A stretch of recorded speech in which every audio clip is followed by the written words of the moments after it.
So, hi guys! For today's video, tuturuan ko kayo kung paano gumawa ng fermented tofu. So guys, meron ako ditong tofu. Malinis na yan at saka tinanggalan ko ng tubig kasi kanina nakababa siya sa water. So ngayon, islicein natin siya ng ganito.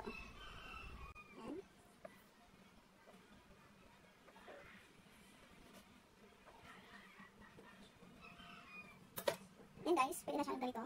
Depende sa inyo kung anong gusto niyong hiwa. Then guys, meron ako dito Tupperware. Dito natin siya ilalagay na matagal.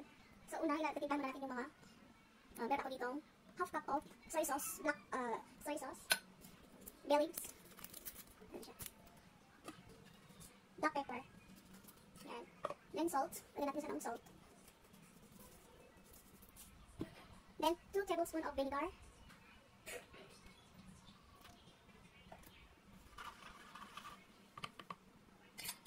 Then guys, isa-isa na natin siyang ilagay dito.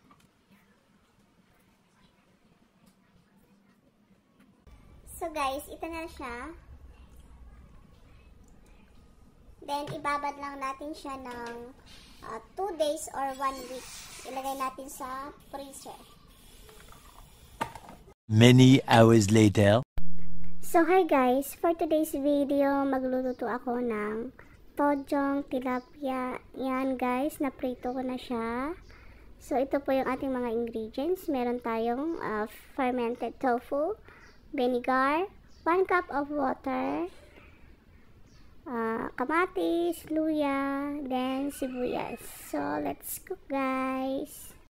Ay guys, tutuloy natin yung ating tofu. Pwede natin ng 2 tablespoons of vinegar. Yan siya guys. So let's cook. Maglagay ng mantika. Luya. Sibuyas. Lagyan yung kamatis.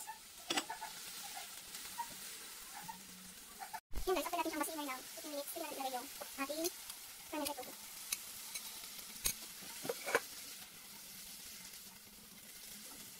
Guys, maglagay ang sili. Sili na yan.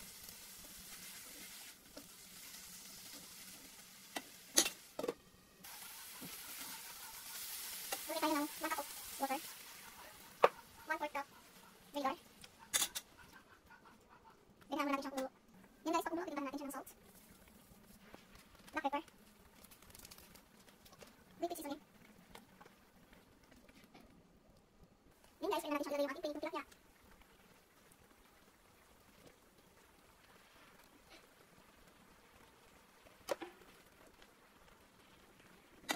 Then simulan natin siya for 5 minutes.